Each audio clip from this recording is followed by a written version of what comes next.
Hello and very warm welcome. Veranda IAS के Hindi YouTube channel में आपका स्वागत है। आज सीसेट का एक नया टॉपिक हम स्टडी करेंगे, रेशियो एंड प्रोपोर्शन। इसके क्वेश्चन सीसेट के पेपर में भी आते हैं। आइए इसके कॉन्सेप्ट को समझते हैं और कुछ क्वेश्चंस को भी प्रैक्टिस करते हैं।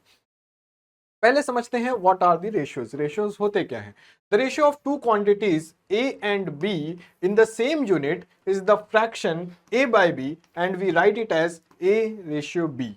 इसका ये मतलब है, मान लीजिए कि अगर आप दो क्वांटिटी को कंपेयर कर रहे हैं, one quantity is in the range of और is in the quantity of 30 kg and other quantity is for example 3000 grams.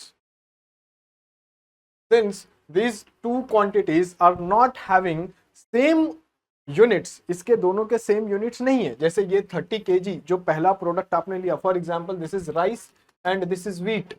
जब आप राइस की बात कर रहे हैं तो ये 30 kg है, और जब आप व्हीट की बात कर रहे हैं तो ये 3000 ग्राम्स है। रेशियो में रिप्रेजेंट करने के लिए यूनिट्स का सेम होना जरूरी है। Quantity should be in same units. तो इसका ये मतलब है कि अगर राइस को मैं 330 kg लिखता हूं तो इसको भी मुझे केजी में लिखना होगा, यानी कि 3 kg। अब जब ये सेम यूनिट्स हो गया तो इसको रेशियो में रिप्रेजेंट कर सकते हैं एज 30:3। और रेशियो को जब लिखना है तो ये सिंपलेस्ट फ्रैक्शन फॉर्म में होता है। सिंपलेस्ट फ्रैक्शन फॉर्म का मतलब है, अगर मैं इसको इस तरह से लिखूं 30/3 तो फिर ये कैंसिल होकर क्या हो जाएगा 10/1, यानी कि इसको रेशियो में मैं इस तरह से रिप्रेजेंट कर सकता हूं। This is the representation, right. I hope ये आपको रेशियो का ये कॉन्सेप्ट समझ में आ गया कि इसमें यूनिट्स का सेम होना जरूरी है। अगर एक क्वांटिटी 30 kg में है, दूसरी क्वांटिटी 3000 ग्राम्स में है, तो पहले क्या करेंगे, दोनों को सेम यूनिट में कन्वर्ट कर लेंगे। जब सेम यूनिट में कन्वर्ट हो गया तब इसको रेशियो के फॉर्म में हम लिख सकते हैं, राइट। तो इसमें सिर्फ ये चीज आपको ध्यान रखनी है कि यूनिट सेम है या नहीं। In the ratio A ratio B we call A as the first term और एंटीसीडेंट। एंटीसीडेंट भी बोल सकते हैं और फर्स्ट टर्म भी बोल सकते हैं। बी को क्या बोल सकते हैं, सेकेंड टर्म और कॉन्सिक्वेंट।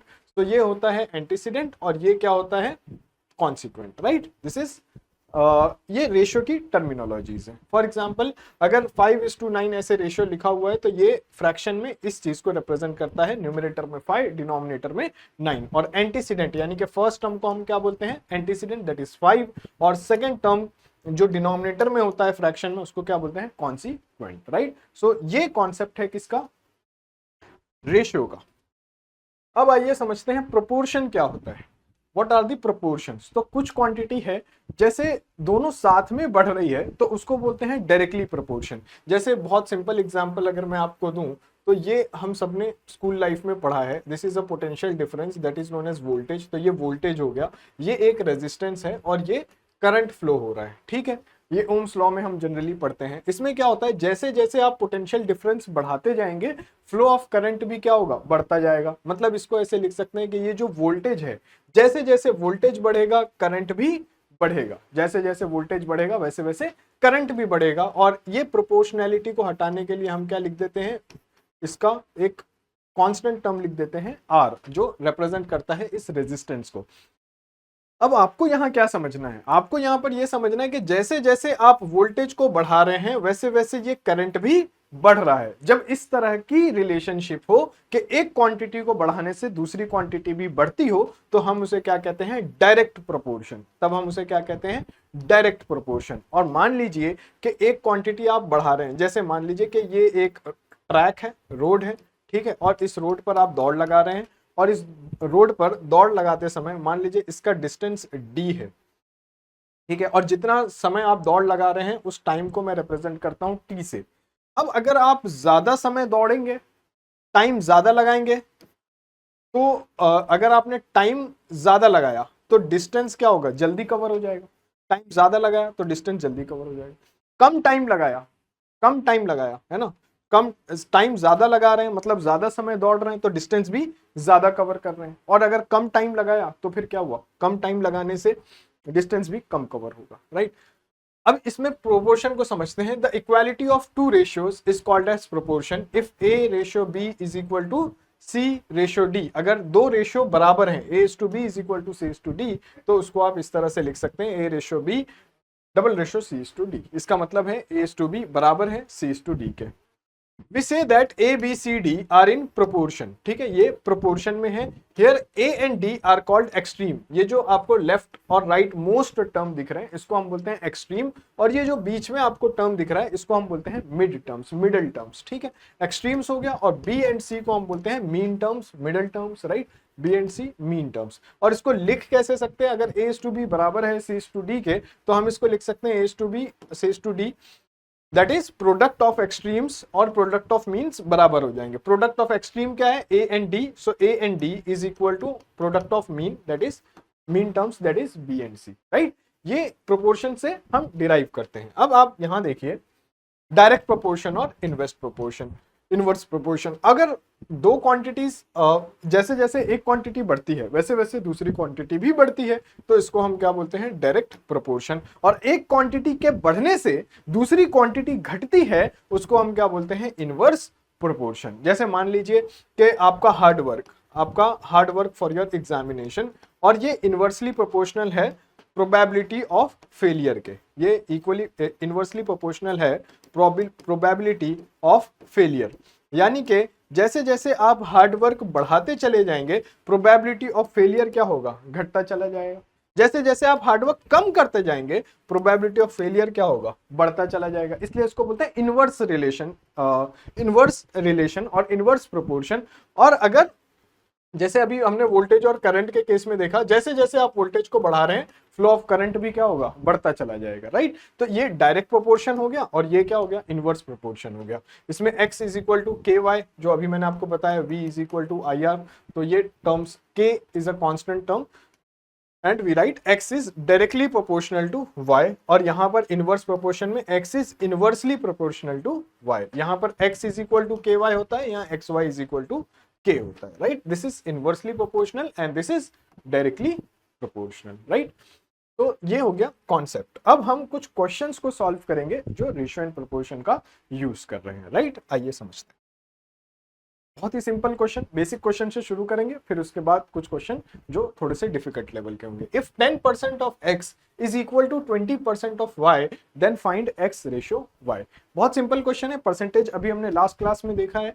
तो 10% of x is equal to 20% of y। जब हम इस तरह से लिख सकते हैं, तो आपको पता है परसेंटेज आउट ऑफ 100 होता है, तो मैं इसको 10/100 इंटू एक्स लिख सकता हूं, और इसको क्या लिख सकता हूं, 20/100 into y, right. This 100 will get cancel, this 0 will get cancel, और इसको मैं क्या लिख सकता हूं, x, यहाँ y मल्टीप्लीकेशन में है, तो यहाँ पर क्या हो जाएगा, डिवीजन में, x divided by y is equal to 2 divided by 1। और इसी फ्रैक्शन को हम रेशियो में इस तरह से रिप्रेजेंट कर सकते हैं, x ratio y is equal to 2 ratio 1। यही आपका answer, find x ratio y, ये हो गया, x ratio y is equal to 2 ratio 1, right. This was the first question. Let's solve the second question. Little हम level बढ़ाते जाएंगे जैसे जैसे सेकंड क्वेश्चन, थर्ड क्वेश्चन, ठीक है। The ratio of Ram, Shyam and Mohan is given as follows, right. तो ये ratio दिया हुआ है राम एंड श्याम का 2:3, ये श्याम एंड मोहन का 7:5, और हमें क्या फाइंड करना है, राम, श्याम और मोहन तीनों का रेशियो फाइंड करना है। आइए देखते हैं कैसे फाइंड कर सकते हैं। एक मैं आपको शॉर्टकट मेथड बताता हूं, एक मैं आपको कन्वेंशनल मेथड बताता हूं, ठीक है। कन्वेंशनल मेथड देखते हैं पहले। राम है, श्याम है और यहां पर मोहन है, ठीक है। राम और श्याम का रेशियो है 2:3, श्याम और मोहन का रेशियो है 7:5, राइट। अब आप यहां देखिए, ये जो टर्म कॉमन है, राम श्याम और श्याम मोहन, तो श्याम कॉमन है। श्याम को आपको अगर सेम बनाना है, यहां पर ये 3 को और ये 7 को सेम बनाना है, तो इस 3 को आप 7 से मल्टीप्लाई कर देंगे, 21 हो जाएगा, और ये 7 को आप 3 से मल्टीप्लाई कर देंगे, 21 हो जाएगा। लेकिन जब इसको आप 7 से मल्टीप्लाई कर रहे हैं, तो इस टर्म को भी 7 से मल्टीप्लाई करना होगा। जब इस टर्म को 3 से मल्टीप्लाई कर रहे हैं, तो इस टर्म को भी 3 से मल्टीप्लाई करना होगा। यानी कि रिजल्टेंट रेशियो आपको क्या मिल जाएगा, ये 2 × 7 दैट इज 14, 2 × 7 दैट इज 14, और यहां पर क्या मिल जाएगा आपको, 7 × 3 दैट इज 21, और ये 7 × 3 दैट इज 21, और ये रेशियो क्या मिल जाएगा, 3 × 5 = 15। ये आ गया आपका रिजल्टेंट रेशियो, ये आपका रिजल्टेंट रेशियो आ गया 14 21 15। ये 14 21 15 आप इस तरह से लिख सकते हैं। शॉर्टकट तरीके से भी कर सकते हैं विदाउट मल्टीप्लीकेशन। ऐसे लिख लिया आपने 2:3 और फिर लिख लिया 7:5, है ना। और आपको क्या लिखना है, यहाँ राम है, यहाँ श्याम है और यहाँ मोहन है, राइट। राम श्याम का आपने यहां से लिख लिया 2:3, श्याम मोहन का आपने यहां से लिख लिया। अब इसको सिंपली ऐसे लिख सकते हैं, देखिए प्लीज ध्यान दीजिए, दोनों extreme term 2 × 7 that is 14, 3 × 7 that is 21 और 3 × 5 दैट इज 15। ये हो गया आपका आंसर, विदाउट कोई टेंशन नहीं है कॉमन बनाने की कुछ भी। यहां पर आपने मल्टीप्लिकेशन किया, दो एक्सट्रीम टर्म, ये लेफ्ट मोस्ट ये लेफ्ट मोस्ट, क्या आ गया 3 2 7 14, दोनों के ये मिडल टर्म और ये लेफ्ट वाला टर्म 3 7 21 और फिर ये 3 5 15। देखिए 14 21 15 14 21 15। तो ऐसे भी आप इसको सॉल्व कर सकते हैं, राइट। आइए नेक्स्ट क्वेश्चन देखते हैं। A:B, B:C, C:D। अब इसको सॉल्व करना है। ये देखिए A:B,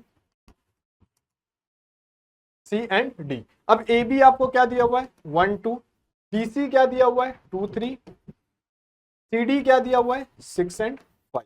अब आपको मल्टीप्लीकेशन करना है। कैसे मल्टीप्लीकेशन करेंगे, एक्सट्रीम टर्म ले लीजिए 1 2 6, 1 2 2, 2 6 12, ये 12 लिख दिया आपने। 2 2 4, 4 6 24, आ रहा है समझ में। 2 × 2 × 6, ये 24 लिख दिया। अब ये देखिए 2 3 6, 6 6 36, राइट। और फिर ये लास्ट 2 3 6, 6 5 30। इस तरह आसानी से कर सकते हैं। बाकी मैंने आपको सिंपल मेथड भी बताया, कन्वेंशनल मेथड, दोनों को सेम बनाइए। यहां पर सेम ऑलरेडी है, यहां पर आपको इसको 2 से मल्टीप्लाई करना पड़ेगा तब ये सेम बनेगा, राइट। इस तरह से भी आप इसको सॉल्व कर सकते हैं। ये हो गया आपका A:B:C:D, राइट। इस तरह से आप आसानी से सॉल्व कर सकते हैं। अब ये सिंप्लीफाइड फॉर्म में नहीं है। अभी आप यहां देखें तो आप इसको सारे नंबर्स को आप 4 से डिवाइड कर सकते हैं, ठीक है। अगर इसको आप 4 से डिवाइड करेंगे तो ये क्या मिल जाएगा 3, इसको आप 4 से डिवाइड करेंगे तो क्या मिल जाएगा 6, इसको आप 4 से डिवाइड करेंगे तो क्या मिल जाएगा 9, और इसको आप 4 से डिवाइड नहीं कर सकते तो हम इसको 4 से नहीं 3 से डिवाइड करेंगे। 3 4 12, 3 8 24, 3 1 3 एंड 3 2 6 एंड 3, राइट। अब ये आप इसको 2 से डिवाइड कर सकते हैं, right. 2 2 4, 2 4 8, 2 6 12 and 2 5 10। This is your answer for A:B:C:D। तो इस तरह से हम इस क्वेश्चन को सॉल्व कर सकते हैं सिंपल तरीके से, राइट।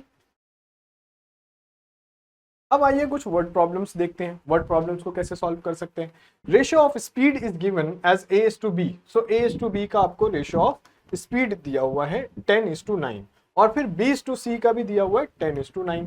तो A:B:C निकाल लेते हैं हम। मान लीजिए यहाँ पर A:B का क्या दिया हुआ है 10:9 और यहाँ 10:9 अगेन, तो 10:9 अगेन। अब आप क्या करते हैं, इसको A:B:C निकाल लीजिए। A:B:C निकालने का सिंपल तरीका क्या है, 10 × 10 क्या हो गया 100, 9 × 10 क्या हो गया 90, राइट। और यहाँ 9 9 क्या हो गया 81, दिस इज 81, राइट। अब हम इसको सिंपल अगर लिखना चाहें, या आप यहां से A:C लिख लीजिए। A:C क्या मिल गया आपको 100:81, राइट।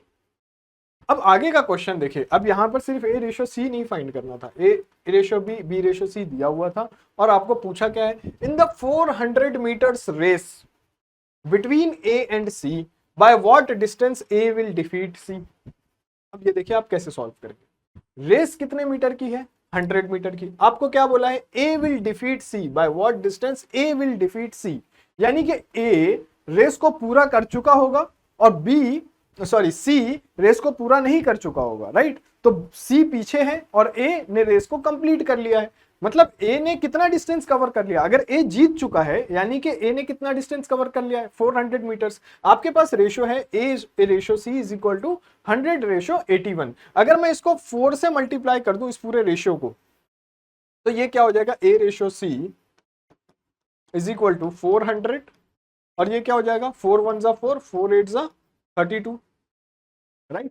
इसका ये मतलब है कि जब A 400 मीटर्स कंप्लीट कर चुका है तो C ने कितना डिस्टेंस कंप्लीट किया है 324, ए ने 400 मीटर्स का डिस्टेंस कंप्लीट कर लिया, सी ने कितना कंप्लीट किया 324, यानी कि सी कितना पीछे है, तो आप निकाल सकते हैं बहुत आसानी से 400 minus 324 that is 6 and this is 9 minus 2 that is 7, right. तो जब ए 400 मीटर को कंप्लीट कर चुका है तो बी कितने मीटर से पीछे है 76 मीटर। आपको क्वेश्चन क्या पूछा है, by what distance A will defeat C, by 76 meters, this is your answer, right. तो कभी कभी क्या है, ये रेशियो निकालने का प्रोसेस सेम है, इसके बाद जो आपको पूछा है वो आपको उस रिक्वायरमेंट के थ्रू यहाँ पर कुछ कैलकुलेशन करने होते हैं और वो कैलकुलेशन हमने किया और आंसर 76 मिल गया, right. This is one thing. Now let's solve another question. The ratio of two numbers is 3:4। अब जब आपको देखिए, जब रेशियो दिया हुआ है ना, रेशियो दिया है मतलब क्या है, दो नंबर का रेशियो है 3 and 4, 3:4। अब ये दो नंबर क्या होंगे, अगर एब्सोल्यूट टर्म में फाइंड करना है तो आप ये दोनों को x से मल्टीप्लाई कर सकते हैं। जब दोनों को x से मल्टीप्लाई करेंगे तो एक नंबर हो गया 3x और दूसरा नंबर हो गया 4x, राइट। एक नंबर हो गया 3x, दूसरा नंबर हो गया 4x। If each number is increased by 6, दोनों को मैं 6 से बढ़ा देता हूं, सो 3x plus 6 divide by 4x plus 6। Divide क्यों किया मैंने अभी दोनों को, क्योंकि इनका रेशियो दिया हुआ है। If each number is increased by 6 then the resultant ratio becomes 4/5, यानी कि रिजल्टेंट रेशियो क्या बन गया 4/5 बन गया। ये आपने लिख लिया। अब इसको क्रॉस मल्टीप्लीकेशन से आप x की वैल्यू निकाल लीजिए। 5 3 15x plus 30 is equal to 16x plus 24, that means 16 minus 15x कितना हो जाएगा। If each number is increased by 6 then the ratio become 4/5। 3x and 4x था, what was the sum of these two numbers, आपको सम निकालना है। अब ये 15 को आपने मान लीजिए क्या किया, इधर ले गए, तो 16x माइनस 15x हो गया, 16x माइनस 15x, और ये क्या हो गया 30 माइनस 24, तो 16 माइनस 15 क्या बच गया x, और यहाँ पर क्या बच गया 6, x की वैल्यू क्या आ गई 6।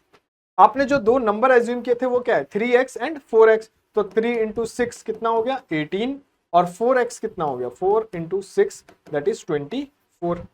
ये वो दो नंबर्स हैं। आपको क्या पूछा है, what was the sum of those two numbers. Sum of those two numbers मतलब ये दोनों का एडिशन पूछा है। 18 प्लस 24, 8 प्लस 4 12, और ये 42। 42 is your answer for this particular question, right? I hope ये क्वेश्चन आपको समझ में आ गया है। नेक्स्ट क्वेश्चन देखते हैं। The ratio of incomes of A and B is 5:4। आपको इनकम दिया हुआ है and the ratio of their expenditure is 3:2, right. आपको एक्सपेंडिचर भी दिया हुआ है। If each of them saves rupees 1600, this is 1600, ये करेक्शन देख लेना, ये this is 1600, right? This is 1600. So if each of them saves rupees 1600, then what are the income of A and B? पहले आपको रिलेशन डिराइव करना पड़ेगा, किसमें, income, expenditure and saving में। इनकम, एक्सपेंडिचर और सेविंग, क्योंकि यही टर्म्स यहाँ दिए हुए। अगर मैं इसका रिलेशन डिराइव करने की कोशिश करूं तो जो भी मेरी इनकम है उसी में से मैं एक्सपेंडिचर करूंगा और उसी में से मैं सेविंग करूंगा, यानी कि मेरी income is equal to expenditure plus saving, ठीक है ना। जो भी मेरी इनकम आई, जो भी सैलरी मेरी आ रही है उसमें ही से मैं एक्सपेंडिचर भी कर रहा हूं और उसी में से सेव भी कर रहा हूं। यानी कि अगर मैं एक्सपेंडिचर को लिखना चाहूं तो एक्सपेंडिचर क्या हो जाएगा, expenditure will be equal to income minus saving. अब ये दो रिलेशन मैं समझ गया हूं, ठीक है, इनकम, एक्सपेंडिचर और सेविंग के बीच में। अब मुझे दिया क्या हुआ है, डेटा पर फोकस करते हैं। The ratio of income of A and B is 5:4। अब दोनों के इनकम का रेशियो दिया हुआ है। अगर इनकम का रेशियो 5:4 दिया हुआ है, इनकम का रेशियो 5:4 दिया हुआ है, तो मैं इनकम को लिख सकता हूं 5x इंटू 4x। इनकम को मैं लिख सकता हूं ना, income will be what 5x and 4x। Income का रेशियो 5:4 दिया है, अगर मैं उसको किसी भी कांस्टेंट टर्म से मल्टीप्लाई कर दूं तो वो एब्सोल्यूट नंबर बन जाएगा। सो 5x एंड 4x, ये क्या हो गया, इनकम हो गई, ठीक है। And the ratio of their expenditure is 3/2 और 3:2, तो मुझे एक्सपेंडिचर का रेशियो दिया हुआ है और क्या बताया है कि each of them saves 1600 rupees. तो दोनों मिलके दोनों ही 1600 रुपए सेव कर रहे हैं। यानी कि अगर मैं ये मेथड से लिखना चाहूं, क्योंकि एक्सपेंडिचर का रेशियो मुझे दिया हुआ है, अगर ए और बी का मैं ये लिखना चाहूं रेशियो, तो कैसे लिख सकता हूं? Expenditure is equal to income minus saving. Income क्या है? 5x, ए का लिख रहा हूं मैं 5x, और उसने सेविंग कितनी की? 1600। और एक्सपेंडिचर को मैं कैसे लिख सकता हूं? Expenditure is equal to income minus saving. तो expenditure is equal to income. Income मैंने 5x लिया है क्योंकि रेशियो मुझे 5 and 4 का दिया है, तो मैंने इनकम जब 5x लिया है तो उसी में से मैं सेविंग 1600 को सब्सट्रैक्ट कर रहा हूं। और यहां पर भी क्या करूंगा? सेम बी के लिए क्या करना है मुझे? इनकम कितना दिया हुआ है? 5:4। तो 4 की जगह मैं क्या लिख सकता हूं? 4x in absolute term. So this will be 4x minus again 1600 is equal to, मुझे एक्सपेंडिचर का रेशियो कितना दिया हुआ है? 3:2। सो ये क्या हो जाएगा? 3 डिवाइडेड बाई 2। अब बहुत आसानी से आप इसमें से x की वैल्यू निकाल सकते हैं। 2 5 10x minus this is 3200 is equal to 3 4 12x minus is equal to 4800, right. अब ये 10x को आप यहां ले आए तो ये क्या हो गया? 12x माइनस 10x, 12x और ये 10x यहां आ गया, और ये 4800 यहां आ गया। सो 4800 माइनस 3200, राइट। तो ये आपको यहां से x की वैल्यू मिल जाएगी। क्या मिल जाएगी? 12 minus 10 is 2x is equal to 48 minus 32 that is 1600। यहां से x की वैल्यू क्या मिल गई आपको? 800। जब x की वैल्यू आपको 800 मिल गई, ये क्या पूछ रहे हैं आपको? What are the income of A and B. Income अभी लिखा है ना आपने 5:4, that is income is equal to 5x and 4x। So income for A it is 5x and for B it is 4x। ऐसे लिख सकता हूं, a is equal to 5x, b is equal to 4x। 5x, x की value आपको मिल गई है 800, 4x, x की वैल्यू आपको मिल गई है 800। ये क्या हो गया? 5 8 40 दैट इज 4000, और ये क्या हो गया?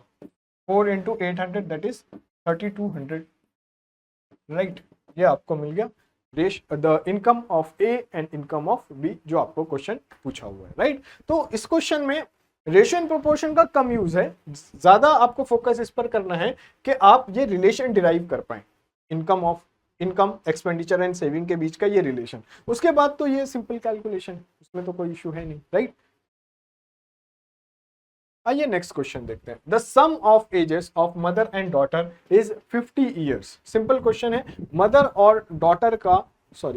एंड डॉटर का एज का एडिशन दिया हुआ है। The sum of ages of mother and daughter, mother को मैं m लिख रहा हूं, डॉटर को d लिख रहा हूं। कितना है? 50। 5 years ago, 5 साल पहले की बात हो रही है। अब एज में ये चीज आपको ध्यान रखनी है कि अगर किसी एक की एज को हम 5 साल पहले का डिस्कशन कर रहे हैं तो दूसरे की एज ऑटोमेटिकली हो जाएगी। क्यों? क्योंकि यहाँ क्या बोला है? 5 years ago। तो मदर की एज भी 5 से माइनस होगी, डॉटर की एज भी 5 से माइनस होगी। The age of mother was 7 times the age of daughter. अब अगर मुझे सिंपल टर्म्स में लिखना होता तो मैं क्या लिखता? Age of mother is 7 times age of daughter. लेकिन ये बात कब की हो रही है? 5 years ago। तो इसका मतलब है मुझे मदर की एज में से भी 5 माइनस करना पड़ेगा और डॉटर की एज में से भी 5 को माइनस करना पड़ेगा। मतलब मैं इसे ऐसे लिख सकता हूं, mother minus 5 is equal to 7 times daughter minus 5।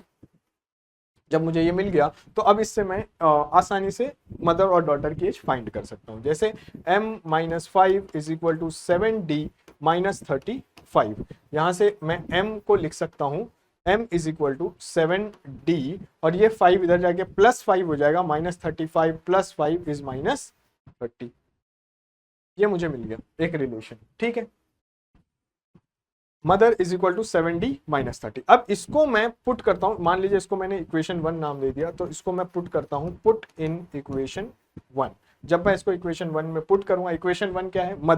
Mother की वैल्यू क्या है? 7d minus 30। So 7d minus 30 plus d, right. ये मदर प्लस डॉटर था, मदर की जगह मैंने क्या लिखा? 7d minus 30 plus d is equal to 50। ये क्या हो गया? 7d plus d that is 8d। ये 7d प्लस d 8d हो गया, और ये माइनस 30 इधर चला जाएगा, तो ये क्या हो जाएगा? 50 प्लस 30 दैट इज 80। तो इसका मतलब है 8d is equal to 80, therefore d is equal to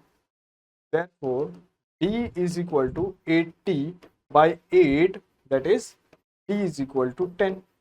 ये डॉटर की एज आ गई मुझे 10 years. What are the present age of mother and daughter? जब डॉटर की प्रेजेंट एज 10 years आ गई, मैं इसको यहां पुट कर सकता हूं और मुझे क्या मिल जाएगा, mother plus daughter is equal to 50. Therefore mother is equal to 50 minus daughter की एज कितनी है 10. तो यहां पर मुझे मदर की एज मिल गई कितनी 40 years, राइट 40 years. ये मदर की एज है, ये डॉटर की एज है, यही क्या हो गया मेरा answer, right. So this is how you can solve this particular question, right? आइए एक और क्वेश्चन देखते हैं. The ratio of ages of father and son is 4:1. So father and son का आपको एज का रेशियो कितना दिया हुआ है 4:1. मतलब अगर मैं फादर और सन के एज की बात करूं तो ये क्या हो जाएगी आपकी 4x and x, राइट. अगर एब्सोल्यूट नंबर में लिखना है तो मैं ये रेशियो को x से मल्टीप्लाई कर देता हूँ, ये 4x and x हो गई. If the product of their ages is 196, देखिए यहां ध्यान ये देना है कि ये आपको क्या बोल रहे हैं, product of their edges is 196, उनकी एज का प्रोडक्ट है. तो यहां पर 4 और 1 को मल्टीप्लाई करके 196 नहीं लिख देना है, दिस इज नॉट करेक्ट. क्यों? क्योंकि ये तो उनकी एज का रेशियो था ना. आपको क्या मल्टीप्लाई करना है, एज मल्टीप्लाई करना है, राइट. तो रेशियो को पहले नंबर में कन्वर्ट करना होगा, ये आपने नंबर में कन्वर्ट कर दिया. अब आपको क्या बोल रहे हैं, दोनों का मल्टीप्लीकेशन कितना है 196. So 4x into x is equal to 196. Therefore 4x square is equal to 196. Therefore x square is equal to 196 by 4. That is equal to 4 4s are 16 और 4 9s are 36. x square अगर 49 है तो x की value क्या आ गई आपकी 7, right. क्योंकि negative में नंबर एज हो नहीं सकती. जैसे इसको अगर आप ऐसे लिख रहे हैं तो ये क्या हो जाएगा x is equal to plus minus √49. यहाँ पे आपको दो वैल्यू मिलती है plus minus 7, but age can not be -7. So आप पॉजिटिव वैल्यू ही लेते हैं, x is equal to 7, right. What will be the ratio of their ages after 5 years from now. अब 5 साल बाद, अब पहले तो आप इनकी अभी की एज निकाल लीजिए. अभी की एज क्या है, father is equal to 4x is equal to 4 into 7 is equal to 28 and son is equal to x is equal to 7. ठीक है, ये तो क्या हो गई इनकी प्रेजेंट एज, ये क्या हो गई प्रेजेंट एज. अब इन्होंने आपको क्वेश्चन में क्या बोला है 5 years फ्रॉम नाउ, तो 5 साल बाद प्लस 5 years, 5 years बाद. तो फादर की एज कितनी हो जाएगी 28 + 5 दैट इज 33, और सन की एज कितनी हो जाएगी 7 + 5 that is x is equal to 7. So 7 + 5 that is 12, right. और इनका एज का रेशियो पूछा है, so father by son after 5 years, right. After 5 years father by son कितना हो जाएगा 33/12. आप इसको डिवाइड कर सकते हैं 3 से. सो 3 1 जा 3, 3 1 जा 3, 3 4 जा 12. आपको रेशियो लिखना है. So after 5 years father and son age ratio will be 11:4. ये हो गया आपका for this particular question, right.